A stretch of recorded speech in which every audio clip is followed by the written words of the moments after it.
चलिए क्लास ही होगा आज, कोई दिक्कत नहीं, कुछ पढ़ाई लिखाई भी हो जाएगी इसी बहाने। आप लोगों को जो है ना, अगर नहीं पढ़ाया जाता है तो पढ़ाएंगे हमें। आपने 107 पढ़ा ही नहीं कभी, कुछ तो आप ख्याल रखेंगे हमारी इज्जत का भी। आप अपनी भाषा में बोल सकते हैं जैसे भी आपको सहूलियत हो। ये जो लोगों के खिलाफ 107 आपने शुरू किया, इनके बारे में क्या इनपुट्स थे आपके पास? आपकी इच्छा होती या आपके एसपी साहब की इच्छा होती कि 5 नाम और जोड़ दो तो 15 हो जाता? जरा मेरे सवाल का जवाब दीजिए। इतने लोगों का तो आपने कैरेक्टर रोल लिख दिया। धीरे धीरे पढ़िएगा जरा उसको। सर जब आप अभी घर जाएं और आपको कोर्ट का एक सम्मन मिले अपने घर पर, तो आप दोपहर का खाना भूल जाइएगा। अब ये आपको हम पढ़ावे कोर्ट में, हर ऑफिसर को बुला करके संभव है क्या? आप क्या पुलिस के कहने से कुछ भी कर देंगे? अब आप देखिए कि क्या हुआ।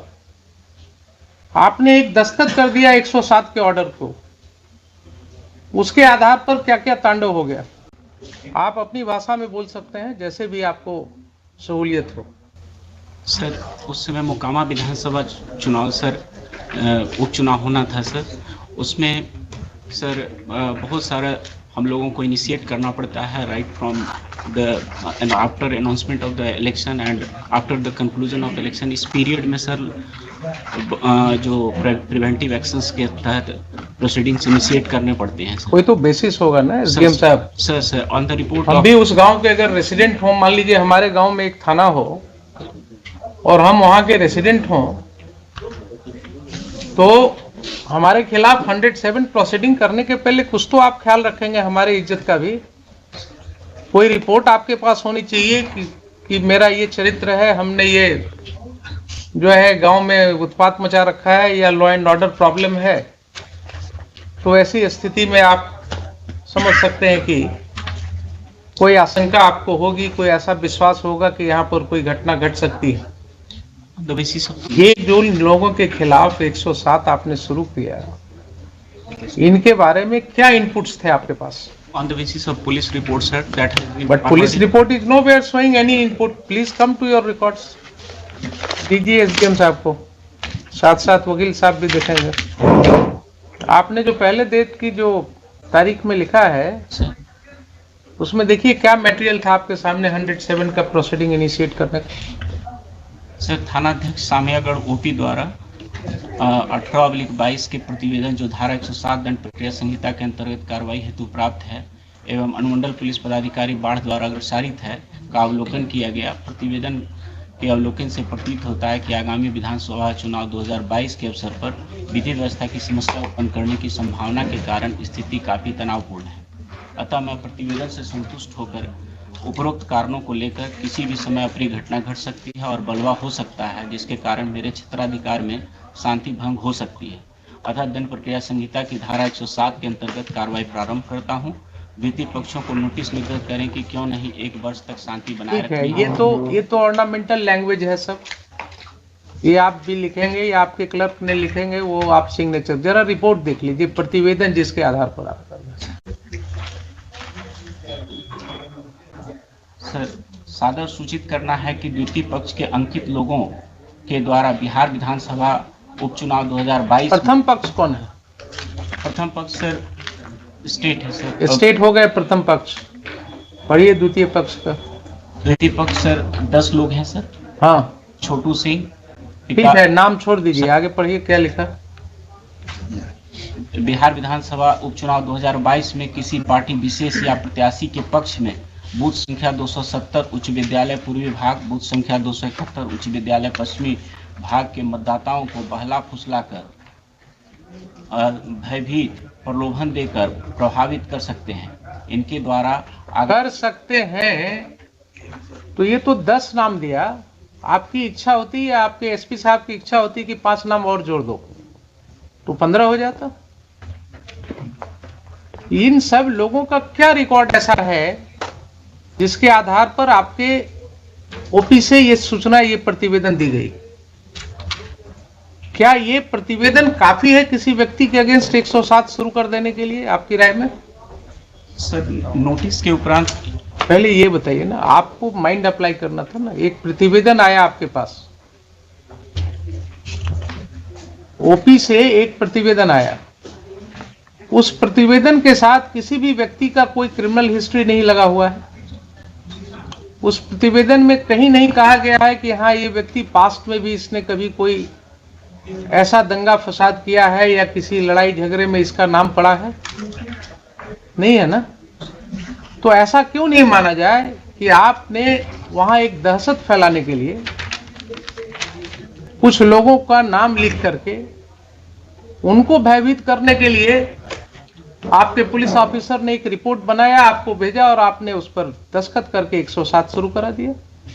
किसी व्यक्ति के खिलाफ 107 का प्रोसीडिंग अगर शुरू हो रहा है तो क्या उसके ऊपर एक दाग नहीं लग रहा है? आप सिर्फ ये मुझे बताइए। अगर आपके रिकॉर्ड पर, आप गए थे परीक्षा देने ना बिहार एडमिनिस्ट्रेटिव सर्विस की, आपके ऊपर अगर 107 की एक कार्रवाई का जिक्र आपके रिकॉर्ड में होता तो अपने परीक्षा फॉर्म में आपको लिखना पड़ता कि नहीं पड़ता कि पूर्व में 107 में कार्रवाई हुई है मेरे अगेंस्ट? जरा मेरे सवाल का जवाब दीजिए, लिखना पड़ता कि नहीं? इंटरव्यू होता, उसमें जो लोग होते वो आपसे पूछते ना कि अच्छा ये 107 क्यों हुआ आपके ऊपर, क्या जवाब आप देते? बोलते साहब ये तो पुलिस वालों ने सही कर दिया, मेरा तो रिकॉर्ड बिल्कुल क्लियर है। क्या यही बोलते या कुछ और बोलते? जरा सर यही बोलते ना। इतने लोगों का तो आपने कैरेक्टर रोल लिख दिया sir, without their being any basis. हम ये नहीं कहते हैं कि आप 107 नहीं कर सकते। इन appropriate cases yes you should do, you can certainly do it, but इतने लोगों के खिलाफ 107 का नोटिस देने के पहले क्या आपको आश्वस्त होने की जरूरत नहीं थी?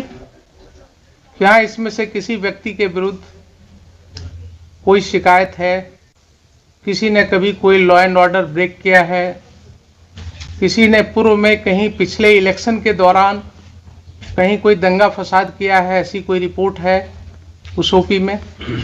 बताइए सर। इनिशिएशन ऑफ प्रोसीडिंग में सर हम उनसे पूछते हैं कि क्यों ना आपसे सर ये लिया जाए बॉन्ड सच्चरित्र का। इससे सर हमने उसको कभी भी प्रोसिक्यूट नहीं किया। बॉन्ड लेने की बात है ना सर, आप उनको बोलते हैं कि साहब क्यों न जरा 107 निकाल ही लीजिए ना, क्या है आइए जरा, कुछ पढ़ाई लिखाई भी हो जाएगी इसी बहाने। पढ़िएगा आप या वकील साहब पढ़ें, जो भी इच्छा हो आप पढ़िए। When an executive magistrate receives information extending 1 year as the magistrate Not exceeding 1 year. जी sir. As the magistrate thinks fit. अब देखिए ये सेक्शन के अंदर आपने क्या समझा, क्या दिया हुआ है? रिसीविंग इंफॉर्मेशन एक पार्ट हुआ, बीच में देखिए एंड के बाद क्या है? And is of opinion. धीरे धीरे पढ़िएगा जरा उसको, सर इसी में क्रक्स है। and is of opinion that there is sufficient ground. So mere receipt of information is not something कि पुलिस ने एक भेज दिया लिख करके and you will put a signature। आपका वो जो है क्या है, वो बेंच ऑफिसर या आपका पेशकार जो है वो बोला साहब बना दिया हमने, अब दस्तखत कर दिया जाए, आपने दस्तखत कर दिया। Provision says is of the opinion that there is sufficient ground for proceeding. Who has to form this opinion? You have to. You have to form the opinion, not only prima facie. Please understand. You have to form an opinion that there is sufficient grounds. Sufficient grounds is something more than that. Similar word has been used under section 204 CRPC. जरा निकालिए 204, पढ़िए 204. Issue of process. If in the opinion of magistrate. So, like a magistrate of the first class, before whom a complaint case is filed, A criminal case is filed. जैसे एक magistrate को opinion form करना होता है whether there are sufficient grounds to proceed against the accused, against the persons named in the complaint or in the charge sheet filed by police, वैसे ही आपको 107 में same and one word has been used, is of opinion that there is sufficient ground for proceeding. कोई अंतर है 204 के जिम्मेवारी में और 107 की जिम्मेवारी में? नहीं है ना. To mere filing of police report without any material on the record, police जब चार्जशीट फाइल करती है तो उसके साथ पूरा इन्वेस्टिगेशन का ब्यौरा होता है, केस डायरी होता है ना कि साहब ये एफआईआर हुआ, हमने इसको ऐसे इन्वेस्टिगेट किया, इन्वेस्टिगेशन में इतने गवाहों का बयान लिया, ये इंजरी रिपोर्ट आया, ये पोस्टमार्टम रिपोर्ट आया, ये मेडिकल रिपोर्ट है, and finally on these basis I come to a conclusion that there are sufficient materials to proceed against the accused, therefore I am filing charge sheet. So when these matters go on the record before the learned magistrate, he would look into that and then he will form an opinion that yes, there are sufficient grounds to believe. Why these obligations have been cast upon the magistrate and the competent authority under section 107? Why this responsibility has been cast upon them? Because issuance of summon to anybody, issuance of warrant to anybody is a serious matter. The Honorable Supreme Court has held it